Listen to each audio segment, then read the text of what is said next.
la société s'appelle OSS Ventures. C'est ce qu'on appelle un venture builder. Un venture builder, c'est une entreprise qui crée des entreprises technologiques et spécialisées dans le software pour ce qu'on fait. On a 2 ans. Pour nous, le futur, on va dire, des logiciels dans les usines, dans les sites de production, c'est des logiciels verticalisés qui font une chose mais qui le font très bien et qu'il est facile de plugger les uns entre les autres. Et donc, je vais prendre 3 exemples de boîtes qu'on a lancées. La première qui s'appelle Automy, qui permet à n'importe qui de faire un modèle de computer vision pour reconnaître des défauts sur une ligne de production. Donc, ce que ça veut dire, c'est qu'au lieu que ce soit un data scientist qui fait un projet à 100 000 balles, c'est plutôt un ingé en bout de ligne qui fait un projet à 5 000 balles et qui commande lui-même sa caméra et qui fait lui-même sa petite app. Un deuxième exemple, c'est Mercateam. Mercateam, c'est un logiciel qui permet de reconnaître et de valoriser les compétences des gens qui travaillent dans les usines. Et donc, c'est très simple, c'est de dire qui sait opérer la machine XB12, qui sait opérer la machine XB13. Si on fait ça fois le nombre de gens et le nombre de machines, et ben on a la cartographie de toutes les compétences et on sait dire on va avoir des problèmes sur tel type de machine, sur tel type de compétences parce qu'on les a plus. Ça, c'est le deuxième exemple. Et un troisième exemple, Vertical. Vertical, c'est une entreprise qui permet de gérer sa suite logicielle et surtout de CAPEX. Donc, dans le cycle, pourquoi est-ce que je veux acheter une machine ? Est-ce que j'ai la validation pour acheter la machine ?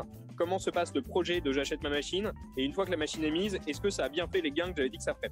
Si tous les chefs de projet qui mettent des machines font ça, le COO, lui, il a un tableau qui lui permet de voir pourquoi il investit, combien il investit, à quel moment il en est, et est-ce qu'il va avoir des trous technologiques dans sa roadmap. Donc voilà, ça c'est 3 exemples d'entreprises qu'on fait.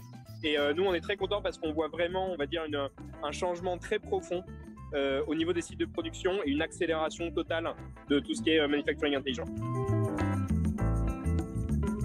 Notre entreprise est 100% dédiée à l'innovation et je vais surtout prendre quelque chose qui est, je pense, extrêmement important. Aujourd'hui, on est à peu près 140 en tout.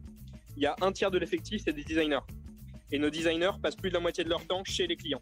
Donc, ça veut dire qu'on est avec les clients, on regarde ce qu'on appelle nous les pain points, c'est-à-dire les points de douleur qu'on peut régler avec des solutions logicielles. Et en fait, en regardant ces pain points, en étant avec nos clients, ça nous permet de faire quoi ? Ça nous permet d'être au plus proche des clients et de pouvoir innover sur comment est-ce qu'on règle les pain points. Et une règle qu'on a trouvée, qui est un principe de base du design et du software tel qu'il est fait, on va dire aux US, c'est qu'il faut être très pragmatique sur quel problème on règle et très créatif sur comment on règle. Donc je prends l'exemple, reprenons l'exemple d'Automy.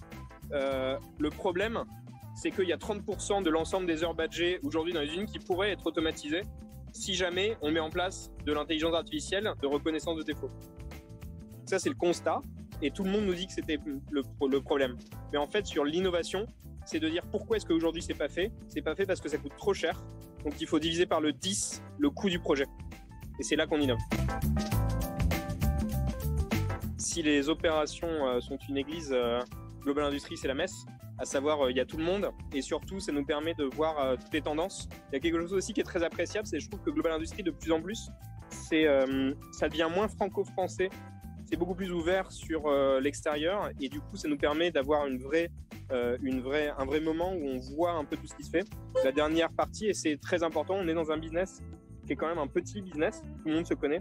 Et donc, pour maintenir toutes les relations avec nos clients, nos partenaires, c'est le salon le plus important de l'année pour nous.